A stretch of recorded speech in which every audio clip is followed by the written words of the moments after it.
Hi hello నమస్తే. జై జగన్నాథ్ జై జగన్నాథ్. మనసు భారం తగ్గే చోటు ఎక్కడంటే భూమి మీద దేవుడు ప్రత్యక్షంగా అనుభూతి కలిగించే క్షేత్రం ఒకటి ఉందంటే అది ఒడిశాలోని పూరి జగన్నాథ్ ఆలయం. ఈ ఆలయం గురించి మీరు విన్నది ఒక భాగం మాత్రమే, కానీ ఈరోజు మీరు వినబోయేది ఈ ఆలయంలో దాగి ఉన్న నిజాలు, రహస్యాలు, అద్భుతాలు, ఎవరు చెప్పని కథలు. సిద్ధమా? అయితే మనం ప్రారంభిద్దాం.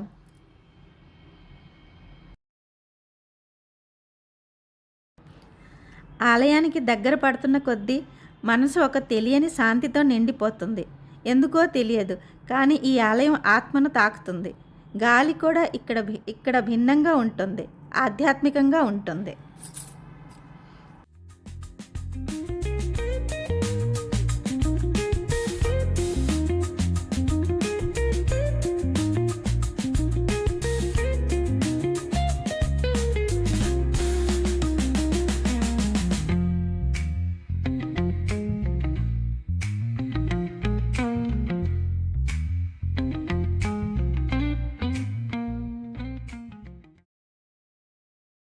ఈ మహాదేవాలయాన్ని 12వ శతాబ్దంలో గంగా వంశానికి చెందిన రాజు అనంతవర్మ చోడగంగదేవ నిర్మించడం ప్రారంభించారు.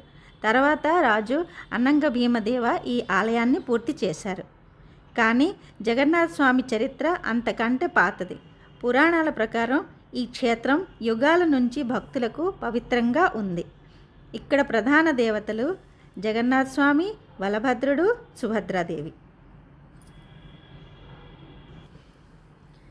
మీకు తెలియదేమో, ఈ ఆలయం సిమెంట్ లేకుండా కట్టబడింది.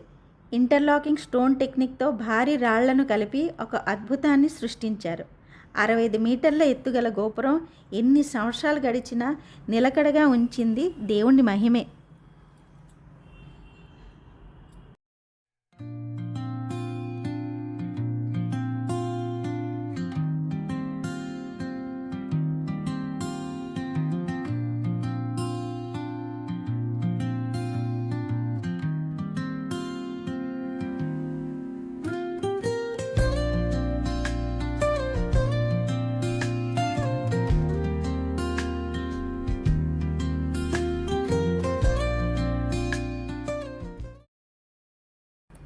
ఇక్కడి మహాప్రసాద్ ప్రపంచ ప్రసిద్ధి.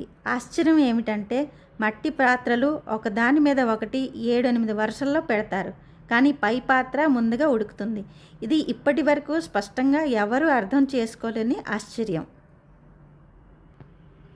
ఇక్కడ దేవత విగ్రహాలు రాతితో కాదు, పవిత్రమైన నేమి చెక్కతో తయారు చేస్తారు. మరో అద్భుతం ఏంటంటే ప్రతి 12-19 సంవత్సరాలకు ఒకసారి జరిగే పవిత్ర ఆచారం నవకళేబరం. దీనిలో దేవునికి కొత్త శరీరం ఇస్తారు. పాత విగ్రహంలో ఉన్న పవిత్ర శక్తి దాన్ని బ్రహ్మ పదార్థం అంటారు. దాన్ని రహస్యంగా కొత్త విగ్రహంలోకి ప్రతిష్ఠిస్తారు. పాత విగ్రహాలు ఆలయ లోపల సమాధి చేస్తారు. ఇది మొత్తం రాత్రివేళ రహస్యంగా జరుగుతుంది. ఫోటోలు, వీడియోలు ఏమీ కాదు, కేవలం భక్తి మాత్రమే. ఇక్కడ కొన్ని అద్భుతాలు ఉన్నాయి.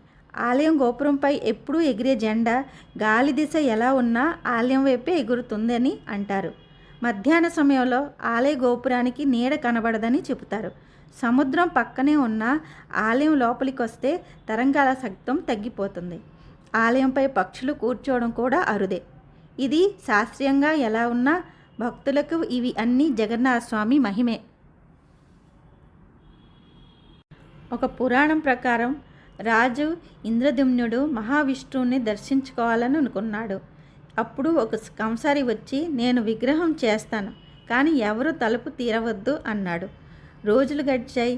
రాణి ఆతురతో తలుపు తెరిచింది. లోపల దేవతల విగ్రహాలు పూర్తి కాలేదు. జగన్నాథ్ స్వామి పెద్ద కళ్ళతో, చిన్న చేతులతో భిన్నంగా దర్శనమిస్తారు, కానీ ప్రపంచం మొత్తం ఆరాధించే రూపంగా మారింది. ఈ ఆలయంలో నిలబడితే మనసు ఒక్కసారిగా ఖాళీ అవుతుంది. భయం, ఒత్తిడి, కన్నీళ్ళు అన్నీ దేవుడి కాలి దగ్గరే వదిలేసినట్టు అనిపిస్తుంది. ఇక్కడికి వచ్చి తిరిగి వెళ్తే ఎవరైనా ఒక మాట చెప్తారు, ఇక్కడ దేవుణ్ణి చూడలేదు, దేవుడు మనల్ని చూసుకున్నాడు అని.